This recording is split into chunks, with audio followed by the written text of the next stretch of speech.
Para anggota DPR RI seperti anak-anak TK berantem di dalam gedung dewan ketika sidang.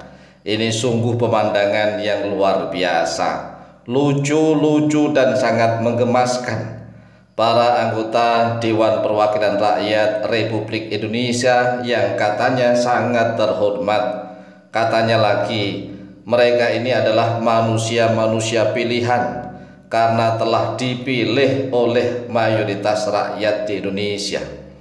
Tetapi mengapa para anggota Dewan Perwakilan Rakyat Republik Indonesia yang katanya manusia-manusia terpilih, tetapi kenyataannya tingkahnya mereka seperti anak-anak TK?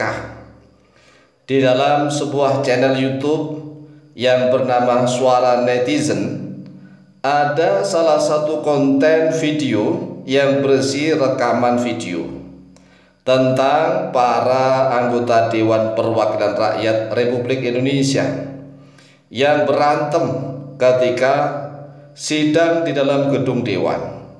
Ini sungguh luar biasa. Nah, setelah melihat konten tersebut, jadi teringat pada almarhum Gus Dur.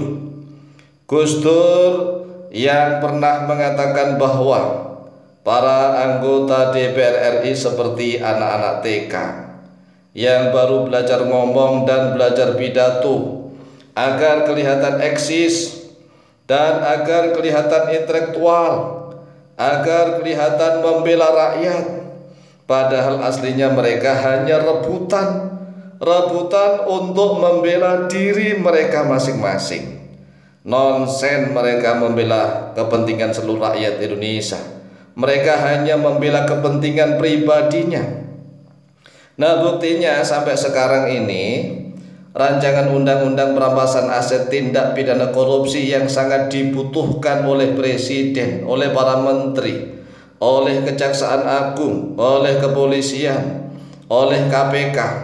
Rancangan undang-undang perampasan aset tindak pidana korupsi yang sudah diajukan ke DPR RI, tapi selama 22 tahun rancangan undang-undang perampasan aset tindak pidana korupsi itu selalu ditolak mentah-mentah oleh para anggota Dewan Perwakilan Rakyat yang katanya sangat terhormat. Mulai sejak tahun 2003, sekali lagi, sejak tahun 2003 PPATK sudah menginisiasi rancangan undang-undang perampasan aset tindak pidana korupsi. Kemudian RUU perampasan aset tindak pidana korupsi itu sudah diajukan oleh pihak pemerintah berkali-kali. Jadi berkali-kali pihak pemerintah mengajukan RUU perampasan aset tindak pidana korupsi itu kepada Dewan Perwakilan Rakyat Republik Indonesia yang katanya manusia-manusia yang terhormat, katanya manusia-manusia yang menjadi pilihan rakyat.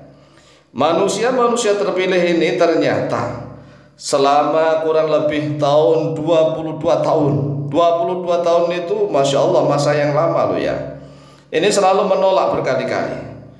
Mulai dari masa pemerintahan Presiden SBY, Presiden Susilo Bambang Yudhoyono sudah berkali-kali mengajukan RUU perampasan aset tindak pidana korupsi. Selama 2 periode, berarti kurang lebih selama 10 tahun, DPR RI selalu menolaknya.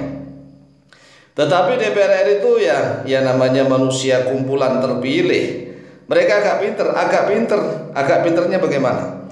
Mereka beberapa kali memasukkan RUU perampasan aset tindak pidana korupsi itu ke dalam program legislasi nasional, bahkan masuk ke prioritas. Jadi masuk ke dalam prolegnas prioritas. Tetapi lagi-lagi ketika masa jabatan mereka berakhir, RUU perampasan aset tindak pidana korupsi itu nggak disentuhnya sama sekali. Lah mengapa RUU perampasan aset tindak pidana korupsi itu tidak disentuh? Rakyat sudah menduga-duga, rakyat sudah mengira bahwa para anggota DPR RI itulah yang menjadi teman-teman para koruptor dan para mafia. Ini adalah prediksi anggapan, dan juga pandangan dari rakyat Indonesia.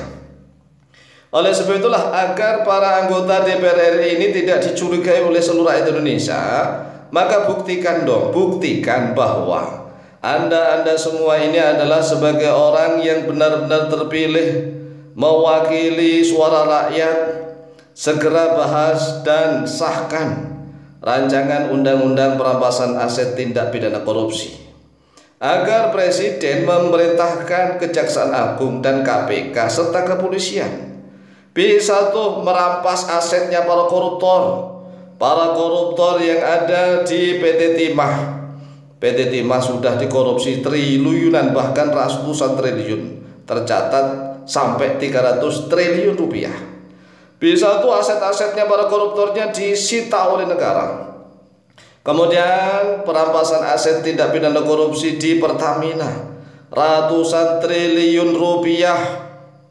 Nah, kalau seandainya misalnya sudah ada payung hukum, sudah ada payung undang-undang, maka Presiden bisa langsung menginstruksikan, memerintahkan kepada Kejagung, atau langsung Kejagung sendiri bertindak, KPK sendiri bertindak, kepolisian sendiri bertindak, karena memang sudah ada payung undang-undangnya, sudah ada payung hukumnya.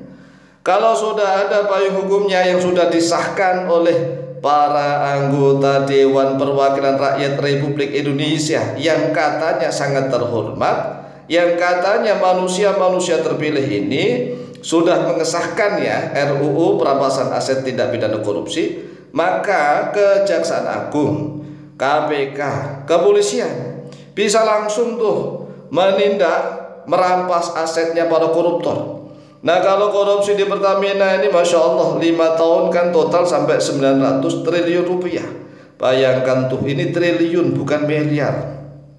Sedangkan 1 miliar itu 1000 triliun. 1 miliar 1000 triliun. Kalau dijadikan juta, 1 triliun itu sejuta-juta. Jadi kalau 1 triliun dijadikan juta, itu sejuta-juta. Wah, sejuta-juta. Berarti ya, kita punya uang 1 triliun itu bisa dibagi kepada sejuta orang, masing-masing kebagian 1 juta. Nah, sedangkan korupsi mereka ini ratusan triliun, ratusan loh ya.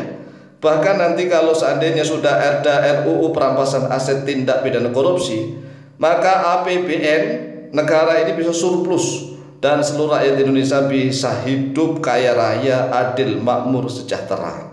Oleh sebab itulah, mari kita dukung Presiden Republik Indonesia Bapak Prabowo Subianto agar berani untuk membubarkan DPR RI dengan cara revolusi damai. Demikian, semoga manfaat dan barokah. Lebih dan kurangnya mohon maaf. Wallahu taala a'lamu bishawab.